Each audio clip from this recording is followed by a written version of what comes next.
शाम का समय था। घर का दरवाजा अचानक जोर से खटखटाया गया। अजय की पत्नी ने चौंक कर दरवाजा खोला। सामने एक अधेड़ उम्र का आदमी खड़ा था। साफ सुथरे कपड़े, चेहरे पर गहरी गंभीरता और आंखों में अजीब सी चमक। क्या ये अजय का घर है? उसने धीमी लेकिन गूंजदार आवाज में पूछा। बहू ने अनजाने डर से हामी भरी और अंदर जाकर आवाज लगाई, जी आइए बैठिए, मैं अजय को बुलाती हूँ। अजय टीवी देख रहा था। जैसे ही उसने उस आदमी को कमरे में बैठे देखा, उसकी भौहें सिकुड़ गई। आप कौन हैं और हमारे घर कैसे आए?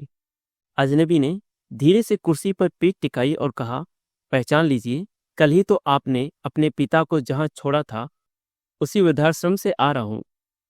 मेरा नाम विजय है। अजय और उसकी पत्नी का चेहरा एक पल को पीला पड़ गया। आप यहाँ किस लिए? अजय हकलाते हुए बोला। विजय की निगाहें सीधे अजय की आंखों में थी। क्योंकि कुछ बातें हैं जो आपको सुननी होगी और शायद इन्हीं बातों से तय होगा कि कल आपने जो किया वह सही था या नहीं। कमरे में सन्नाटा छा गया। अजय की पत्नी के हाथ कांप रहे थे और अजय का दिल अनजाने डर से तेज धड़कने लगा। क्योंकि विजय के चेहरे पर वह भाव था जो साधारण मुलाकात का नहीं, बल्कि किसी गहरे राज और सच्चाई का संकेत था। विजय की गंभीर आवाज कमरे में गूंज रही थी, पर अजय का दिमाग अतीत में चला गया। उसे याद आया वह समय जब उसके पिता किशनलाल उसकी जिंदगी का पूरा सहारा थे। गांव का छोटा सा घर, कच्ची दीवारें, फूस की छत और बरसात में टपकते कोने। किशनलाल खेतों में दिन रात मेहनत करते, कभी दूसरों की जमीन जोतते तो कभी मजदूरी करते। कपड़े पसीने और मिट्टी से लथपथ रहते, लेकिन चेहरे पर हमेशा संतोष की मुस्कान होती। उनका एक ही सपना था, मेरा बेटा पढ़ लिख कर बड़ा आदमी बने और वो सब पाए जो मैं कभी ना पा सका। किशनलाल ने कितनी बार अपनी भूख दबाई, कितनी बार पुराने फटे जूते पहनकर खेत गए ताकि बेटे अजय के लिए किताबें और स्कूल की फीस भर सकें। रात को जब अजय पढ़ाई करता तो किशनलाल मिट्टी के दिए की रोशनी में उसके पास बैठकर ऊँघते रहते। उनकी आंखों में थकान होती, लेकिन मन में संतोष। बेटा पढ़ रहा है, कल को उसका भविष्य उज्जवल होगा। अजय को भी याद आया कि जब उसकी माँ बीमार पड़ी थी तो किशनलाल ने अपनी पुरानी जमीन का एक हिस्सा बेच दिया था इलाज के लिए, पर किस्मत ने साथ नहीं दिया। माँ चली गई।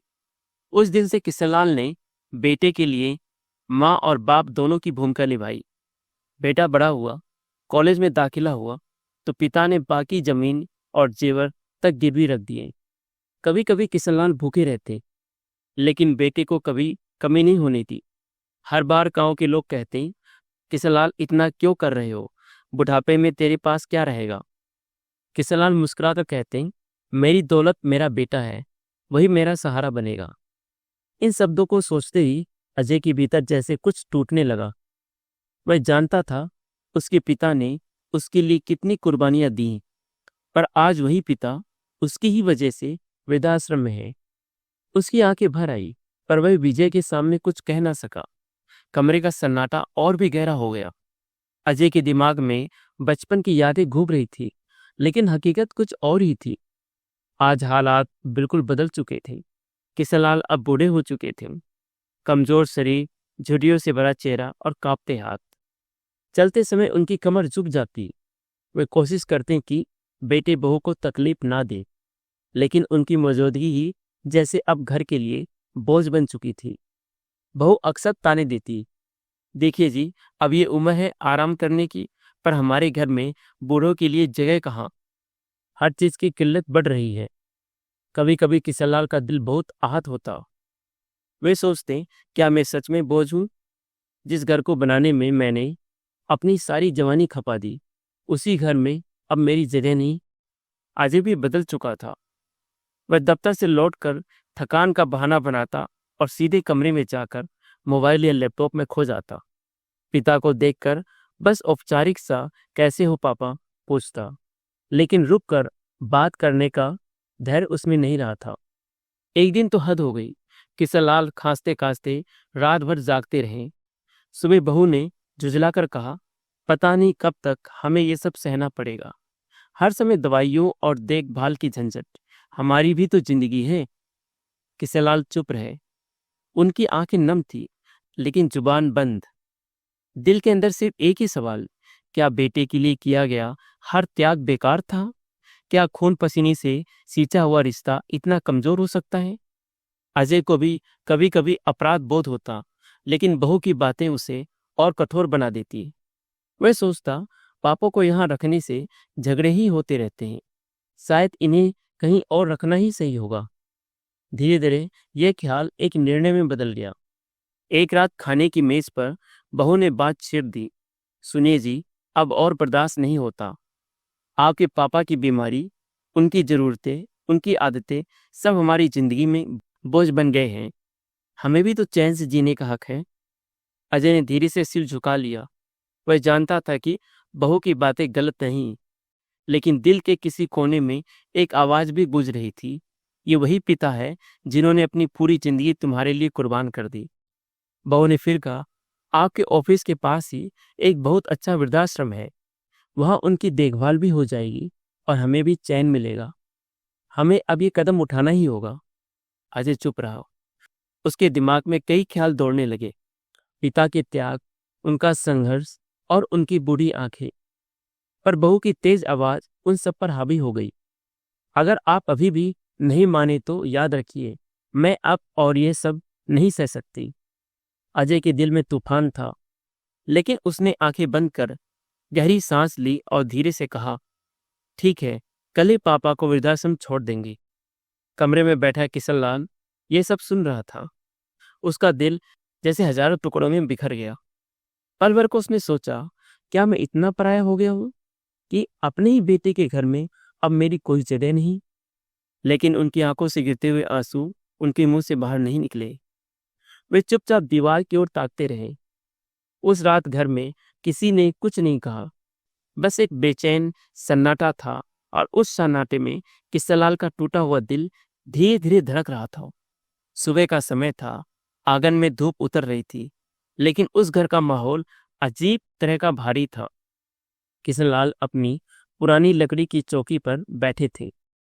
उनके सामने एक छोटा सा बक्सा रखा था, जिसमें उनकी कुछ पुरानी किताबें, चश्मा और माँ की तस्वीर थी।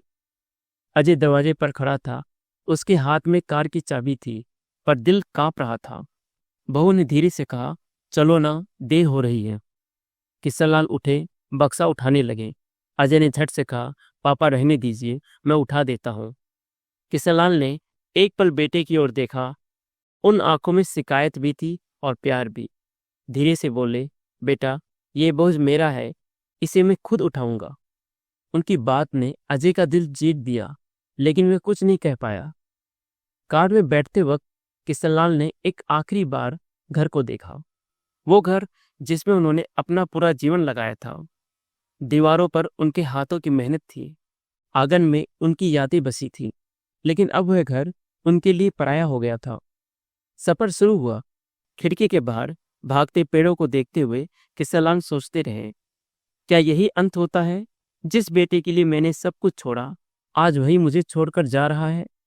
कार के भीतर सन्नाटा पसरा था। अजय कई बार कुछ कहना चाहता, लेकिन गला भर आता।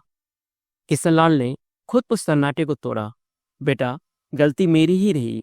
मैंने सोचा था तुम्हें अच्छी जिंदगी दो, तुम्हारे लिए सब कुछ करो, पर शायद इसी चक्कर में मैं ये भूल गया कि मैं भी इंसान हुई, मुझे भी बुढ़ापा आएगा। अजय की आंखों से आंसू बह निकले, पर उसने चेहरा दूसरी ओर मोड़ लिया। आखिरकार कार वृद्धाश्रम के गेट पर रुकी। बड़ा सा बोर्ड लगा था, सुगत वृद्धाश्रम, सेवा ही धर्म है। किशनलाल गाड़ी से उतरे। वो पल अजय की जिंदगी का सबसे भारी पल था। किशनलाल ने धीरे से अपना बक्सा उठाया और भीतर चले गए। अजय बस खड़ा रहा, जैसे पैरों में जान ही ना हो। दरवाजे से अंदर जाते हुए किशनलाल ने एक बार पीछे मुड़कर बेटे की ओर देखा। उन आंखों में सवाल भी था और आशीर्वाद भी। और फिर वह दरवाजा बंद हो गया।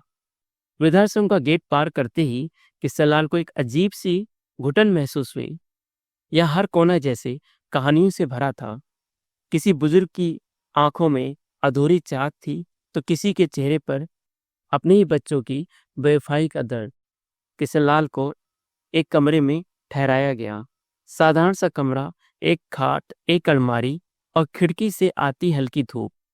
किशनलाल ने धीरे से अपना बक्सा रख दिया और माँ की तस्वीर निकालकर खाट के सिरहाने रख दी। पास ही एक बुजुर्ग महिला मुस्कुराते हुए बोली, पहली बार आए हो, चिंता मत करना, यहाँ सब एक दूसरे का सहारा है। किशनलाल बस हल्की सी मुस्कान दे पाई। दिल में एक खालीपन था जो कोई भर नहीं सकता था। उसी समय वृद्धाश्रम का मालिक अंदर आया। लंबा चौड़ा व्यक्तित्व, आंखों में गहरी समझ, चेहरे पर सादगी, शक्ति का अजीब मिश्रण। उसका नाम था शेख नारायण। वो सबके पास जाकर हालचाल ले रहा था। जब किशनलाल की ओर बढ़ा तो उसकी आंखें एक पल को ठिठक गई, जैसे उसने उन्हें कहीं देखा हो। आप नए आए हैं? शेख नारायण ने पूछा। जी, बेटा छोड़ गया, किशनलाल ने धीमी आवाज में कहा। शेख नारायण कुछ देर तक उन्हें देखता रहा, फिर बोला, यहाँ आने वाले हर माता पिता की कहानी मिलती जुलती होती है, पर दर्द अलग अलग। चिंता मत कीजिए, यहाँ आपका ख्याल रखा जाएगा। उसकी बात में अपनापन था, पर आवाज में कुछ ऐसा भी छिपा था जिसे किशनलाल समझ नहीं पाए। उस रात जब सब बुजुर्ग अपने अपने कमरों में थे, किशनलाल खिड़की से बाहर आकाश को देख रहे थे। सितारों को देखते हुए वो बुदबुदाए, क्या सचमुच यही मेरा ठिकाना है अब? तभी दरवाजे पर दस्तक हुई। शेख नारायण खड़ा था। उसने धीरे से कहा, किशनलाल जी, आपके बारे में कुछ जानना चाहता हूँ। आप कहाँ काम करते थे पहले? आपकी जिंदगी की कहानी क्या है? किशनलाल थोड़ा चौंके, क्योंकि ये सवाल सामान्य नहीं लग रहा था। उनकी आंखों में हल्की सी हैरानी झलकी। उन्होंने धीरे धीरे अपनी जिंदगी का किस्सा सुनाना शुरू किया, लेकिन शेख नारायण के चेहरे पर कुछ और ही चल रहा था। एक रहस्य, एक पहचान, जैसे वो किशनलाल को पहले से जानता हो। वृद्धाश्रम में कुछ दिन बीत गए। किशनलाल धीरे धीरे उस माहौल में ढलने लगे, लेकिन दिल का खालीपन कम नहीं हुआ। हर दिन उनकी नज़र गेट पर टिक जाती, शायद बेटा लेने आएगा, लेकिन कोई नहीं आता। शेख नारायण अक्सर किशनलाल से मिलने आने लगा। कभी उनके हाल पूछता, कभी पुरानी यादों की बातें करता, पर उसकी आंखों में हमेशा एक अजीब सी चमक होती, जैसे वो किशनलाल के बारे में कुछ और जानना चाहता हो। एक दिन उसने पूछा, किशनलाल जी, आपने जिंदगी में कौन सा काम किया? कहाँ रहते थे पहले? किशनलाल ने गहरी सांस ली। मैं रेलवे में क्लर्क था, 30 साल नौकरी की, फिर रिटायर होकर बेटे के पास आ गया। मेरी जिंदगी बस मेहनत, संघर्ष और परिवार के लिए कुर्बानी। शेख नारायण ध्यान से सुनता रहा, फिर बोला, और आपकी पत्नी? किशनलाल की आंखें नम हो गई। वो तो सालों पहले चली गई। उनके बाद बस बेटे को पाल पोस कर बड़ा किया, सोचा था वही मेरा सहारा बनेगा, लेकिन आज आवाज भर्रा गई। उस रात शेख नारायण अपने कमरे में अकेला बैठा था। उसके सामने एक पुरानी डायरी खुली थी। उसमें दर्ज था, मेरे पापा, जिनका नाम किशनलाल है, मैं उन्हें ढूंढ रहा हूँ। शेख नारायण की आंखें भर आई। क्या ये वही किशनलाल है, मेरे पिता? असल में शेख नारायण बचपन में अपने पिता से बिछड़ गया था। किसी कारणवश परिवार टूट गया था और वह अनाथालय पहुंच गया। वहीं से उसने अपनी मेहनत से पढ़ाई की, व्यापार किया और आज वृद्धाश्रम का मालिक बना। लेकिन उसने कभी हार नहीं मानी, अपने असली पिता को ढूंढने की कोशिश जारी रखी। अब जब उसने किशनलाल को देखा तो उसका दिल कह रहा था, यही मेरे पिता है। सुबह होते ही शेख नारायण ने किशनलाल को बुलाया। किशनलाल जी, अगर बुरा ना मानी, क्या आपके पास कोई पुरानी तस्वीर है, पत्नी या बेटे की? किशनलाल ने बक्से से एक पुराना फोटो निकाला। उस तस्वीर में उनकी पत्नी थी और एक छोटा सा बेटा। शेख नारायण ने तस्वीर देखते ही सांस रोक ली। उसकी आंखों से आंसू छलक पड़े। यही तो है, यही तो मेरी माँ है और ये बच्चा मैं हूँ। किशनलाल हैरान रह गया। तुम? शेख नारायण ने कांपते हुए कहा, हाँ पिताजी, मैं ही आपका खोया हुआ बेटा हुई। कमरे में सन्नाटा छा गया। किशनलाल का दिल जोर जोर से धड़कने लगा। क्या वाकई मेरी किस्मत मुझे चमत्कार दिखा रही है? वृद्धाश्रम का माहौल उस दिन बदला हुआ था। शेख नारायण ने किशनलाल से कहा, पिताजी, अब समय आ गया है कि सच सबके सामने आए। मैं आपके साथ हूँ, लेकिन उस बेटे को भी सबक में सिखाना होगा जिसने आपको यहाँ छोड़ दिया। किशनलाल चौंक गए। नहीं बेटा, अजय मेरा खून है, चाहे उसने गलती की हो, लेकिन मैं नहीं चाहता कि उसकी बेइज्जती हो। शेख नारायण ने धीरे से कहा, पिताजी, ये सजा नहीं होगी, यह सबक होगा। कभी कभी सच्चाई का आईना दिखाना जरूरी होता है। 2 दिन बाद अजय वृद्धाश्रम पहुंचा। दरअसल शेख नारायण ने उसे फोन करके बुलाया था। अजय को आश्चर्य हुआ, ये वृद्धाश्रम का मालिक मुझे क्यों बुला रहा है। जैसे ही वह ऑफिस में दाखिल हुआ, सामने शेख नारायण खड़ा था।